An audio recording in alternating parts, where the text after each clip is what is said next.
नमस्ते दोस्तों। आज हम बात करेंगे डिजिटल सिटीजन नेशन में मार्केटिंग की। मार्केटिंग क्या होती है, ट्रेडिशनल मार्केटिंग क्या होती है, डिजिटल मार्केटिंग क्या होती है, इनसे हम लाभ कैसे ले सकते हैं, इनको हम कैसे कर सकते हैं, इनमें क्या अंतर होता है, इनमें नौकरी की क्या संभावना है, क्या इसको सीखने के लिए कोई कोर्स होता है, इन सब के बारे में हम बात करेंगे। इससे पहले हम बात करते हैं मार्केटिंग की।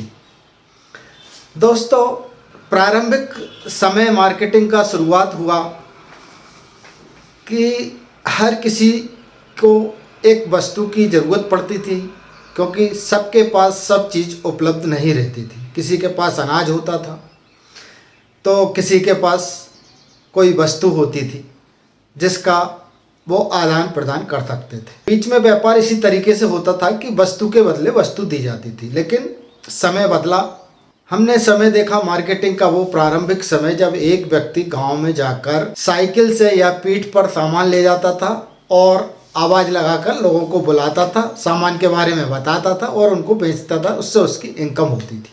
आपके जो शहर में थोक व्यापारी हुआ करते थे, वो व्यापारी फुटकर व्यापारियों को सामान देते थे। फुटकर व्यापारी उन्हें सामान के बदले अपनी पूंजी देते थे और वो ले जाकर गांव-गांव, शहर-शहर उसको बेचते थे, हाट बाज़ार में जाकर बेचते थे। उससे जो उनको प्रॉफिट मिलता था वो अपने पास रखते थे। दूसरा तरीका ये भी होता था कि थोक व्यापारी फुटकर व्यापारी को कमीशन पर अपना सामान देते थे। जितनी वो सेल करके आएंगे उतना कमीशन काट कर वो उनका प्रॉफिट रख लेते थे। ऐसा वो एक सिस्टम था। फिर समय बदला, प्रोडक्ट बढ़ गए, लोगों को मार्केटिंग का ग्रोथ करनी पड़ी, ब्रांड बढ़ाना पड़ा। उसके लिए कंपनियां आई। कंपनियों ने अपने विज्ञापन के लिए एक मार्केटिंग का माध्यम ढूंढा, जो प्रिंट मीडिया के माध्यम से, रेडियो टेलीविज़न के माध्यम से इसको प्रसार किया गया। ये विज्ञापन सबको परोसा जाता था। जिसको सामान की ज़रूरत है उसको भी, जिसको नहीं है उसको भी। इसके लिए कोई टारगेट व्यक्ति नहीं हुआ करता था। तो उद्देश्य ये था कि कंपनी के प्रोडक्ट के बारे में, सर्विस के बारे में अधिक से अधिक लोगों को जानकारी मिले, ताकि वो इन सब वस्तुओं की, सर्विस की सेवा ले सकें। ये हुई ट्रेडिशनल मार्केटिंग। फिर 1990 के बाद समय आया इंटरनेट का। इंटरनेट की दुनिया, ऑनलाइन की दुनिया कहलाई। इस दुनिया में मार्केटिंग ने एक बहुत अच्छी रफ्तार पकड़ी, जिसमें इंटरनेट के माध्यम से मार्केटिंग की जाने लगी और इसी मार्केटिंग को डिजिटल मार्केटिंग कहा जाने लगा। यानी कि ट्रेडिशनल मार्केटिंग का अपडेट वर्जन डिजिटल मार्केटिंग हो गया। इसमें लोगों को इंटरनेट के माध्यम से उसको ऑनलाइन मार्केटिंग, ई मार्केटिंग ये कहा जाने लगा और लोग इसका लाभ लेने लगे। इसको डिजिटल मार्केटिंग कहा जाए। अब ट्रेडिशनल मार्केटिंग और डिजिटल मार्केटिंग में फ़र्क क्या है, अंतर क्या है? एक पुराना परंपरागत तरीका था मार्केटिंग करने का, जिसमें प्रिंट मीडिया के माध्यम से न्यूज़पेपर में या होर्डिंग लगाकर या दीवारों पर लिखकर वस्तुओं का, प्रोडक्ट का, सर्विस का विज्ञापन दिया जाता था। फिर प्रसार की व्यवस्था में इन्होंने रेडियो और टेलीविज़न का उपयोग किया। इस प्रकार से धीरे धीरे बिजनेस को बढ़ाने के लिए विज्ञापन चलते रहा। 1990 के बाद जब इंटरनेट का समय आया, तब डिजिटल मार्केटिंग के लोग बढ़े। अब डिजिटल मार्केटिंग कैसे होती है? डिजिटल मार्केटिंग करने के तरीके क्या हैं? इसका माध्यम होता है एक सर्च इंजन। सर्च इंजन मतलब गूगल के माध्यम से, यूट्यूब के माध्यम से। सोशल मीडिया होता है, जिसमें फेसबुक, इंस्टाग्राम, आपका स्नैपचैट, ये बहुत से माध्यम होते हैं जिनके माध्यम से ये की जाती है। इसमें समय बहुत कम लगता है। इसको करने के लिए बहुत अधिक पैसे खर्च नहीं करने पड़ते हैं। बहुत कम पैसे में ये हो जाता है। कुछ मार्केटिंग सिस्टम फ्री में भी हो जाते हैं। बहुत से बहुत आपके 100 रुपये में एक विज्ञापन इसमें लग भी जाता है। यह एक बहुत आसान तरीका डिजिटल मार्केटिंग करने का। तो डिजिटल मार्केटिंग का आज का समय है, इसलिए डिजिटल मार्केटिंग में हर कोई कंपनी अपना ब्रांड बढ़ाने के लिए अधिक से अधिक व्यवस्था बना रही है कि वो डिजिटल मार्केटिंग से अपने प्रोडक्ट की सर्विस की मार्केटिंग करें। डिजिटल मार्केटिंग कैसे करें, कौन कर सकता है? डिजिटल मार्केटिंग करने के लिए बहुत ज़्यादा शिक्षित होने की आवश्यकता नहीं है।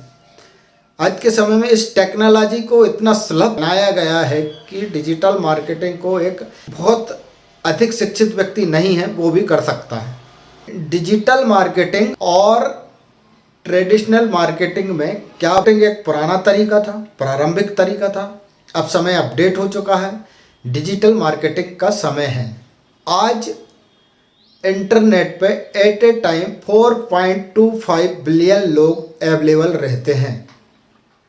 तो इंटरनेट की दुनिया में ये एक खुद बहुत बड़ा मार्केट है जहाँ पर आप जाकर मार्केटिंग कर सकते हैं। मार्केटिंग, डिजिटल मार्केटिंग करने का बहुत सरल तरीका है। इसमें आप search engine, email marketing, social media marketing, P2P, 1-to-1, SMS, email marketing, अन्य प्रकार से इसमें मार्केटिंग कर सकते हैं, जिसके लिए आपको थोड़ी बहुत तैयारी करनी होती है। वीडियो शेयरिंग के द्वारा आप बहुत बड़ी लीड जनरेट कर सकते हैं और लोगों को प्रोडक्ट के बारे में बता सकते हैं।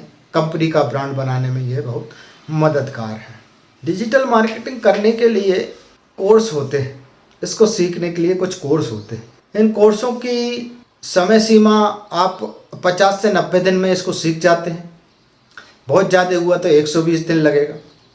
फीस के बारे में बात करें तो इसमें 8,000 से लेकर 50,000 तक अच्छे इंस्टीट्यूट इसकी फ़ीस लेते हैं और इसको सिखा पाते हैं। आप इसको सीखने के लिए YouTube पर जाकर सीखने का प्रयास ना करें। YouTube से जानकारी मिल सकती है, लेकिन कोई भी एजुकेशन हो, शिक्षा हो, उसको एक एथेंटिक जगह से अगर हम प्राप्त करते हैं तो वो कारगर साबित होती है। आप जानते हैं कि आज हम हमारे बच्चों को क्यों हम किसी यूनिवर्सिटी में एडमिशन दिलाते हैं, क्यों ना हम उनसे कह देते हैं कि यूट्यूब में जाइए, क्योंकि यूनिवर्सिटी में एक एथेंटिक डाटा मिलता है, एथेंटिक एजुकेशन मिलता है। इसलिए मैं कहता हूँ कि किसी इंस्टीट्यूट से आप जाकर ये एजुकेशन प्राप्त करें और डिजिटल मार्केटिंग का फ़ायदा लें। मैं अनुरोध करता हूँ कि आप अगर टेक्निकल प्रेमी हैं, टेक्नोलॉजी को अच्छा समझते हैं, तो मैं रिकमेंड करता हूँ कि आप डिजिटल मार्केटिंग सीखें हिंदी में डिजिटल आज़ादी स्कूल से। हमारे संदीप सर बहुत अच्छी जानकारी इसमें देते हैं, बहुत अच्छे से सिखाते हैं। इसको सीखने के लिए उनका एक फ्री वेबिनार होता है, उसे आप ज़रूर ज्वाइन करें। इसमें अब और क्या संभावना है डिजिटल मार्केटिंग में? तो डिजिटल मार्केटिंग आज का नए दौर का एक बहुत अच्छा सब्जेक्ट है। इसको अगर हम आगे करते हैं तो इसमें बहुत अच्छी संभावना है, क्योंकि पूरी दुनिया अब इंटरनेट की ओर जा रही है। इंटरनेट के माध्यम से ही सब कुछ होने वाला है। डिजिटल मार्केटिंग में अगर कोई अच्छी शिक्षा प्राप्त करता है तो कोई कंपनी उसे डिजिटल मार्केटिंग मैनेजर के रूप में अपने यहाँ नौकरी दे देती है। नौकरी देने के बाद उसकी लगभग वेतन हो जाता है, लगभग उसको 4 से 5 लाख रुपए सालाना मिल जाता है। और उसको एक्सपीरियंस अगर उसका अच्छा हो गया है, अच्छा वो कर सकता है, अच्छी लीड जनरेट कर लेता है, तो उसको 2 से 2.5 लाख रुपए भी पर मंथ कोई कंपनी दे देती है। हर कंपनी चाहती है हमारी मार्केटिंग, सेल, प्रोडक्ट को बढ़ाना, उसके लिए वो अधिक से अधिक राशि देने को तैयार रहती है। क्योंकि अगर किसी कंपनी का प्रोडक्ट है और वो सेल नहीं हो रहा है तो प्रोडक्ट उनके लिए बेकार है। अगर उस कोई भी वस्तु है, फसल है, फल है, उसकी अगर उपयोगिता नहीं हो पा रही है, उसके यूज़र्स नहीं हैं, तो वो बेकार है। कितनी ही बड़ी टेक्नोलॉजी बन जाए, कितनी ही अच्छी सर्विस हो, अगर उसके उपभोक्ता नहीं हैं, यूज़र नहीं हैं, तो वो बेकार है। इन यूज़रों को तैयार करने के लिए जो मार्केटिंग सिस्टम बनाया जाता है, वो ट्रेडिशनल मार्केटिंग हो या डिजिटल मार्केटिंग हो, जो भी हो, उपभोक्ता को इस प्रोडक्ट से यूज टू बनाने के लिए ये सब व्यवस्था की जाती है। जितने अधिक उपभोक्ता होंगे पीपल्स को, जिसकी अधिक जानकारी मिलेगी, जितना यूज करेंगे, उतनी कंपनी की ब्रांड बढ़ेगी, कंपनी को प्रॉफिट होगा। इसी कारण हर कंपनी वाले मार्केटिंग पर अधिक से अधिक बजट खर्च करने के लिए तैयार रहते हैं। अगर आपने इसका कोर्स करके सीखना चाहा तो आप आपकी खुद की डिजिटल एजेंसी खोल सकते हैं और आप उसके मालिक बन सकते हैं। बहुत सी संभावनाएं हैं इसमें आपको ग्रोथ होने के लिए। तो इसमें आपको एक अच्छी संभावना को नज़र रखते हुए इसके कोर्स को अवश्य ज्वाइन करना चाहिए और इसकी बारीकियों को समझना चाहिए।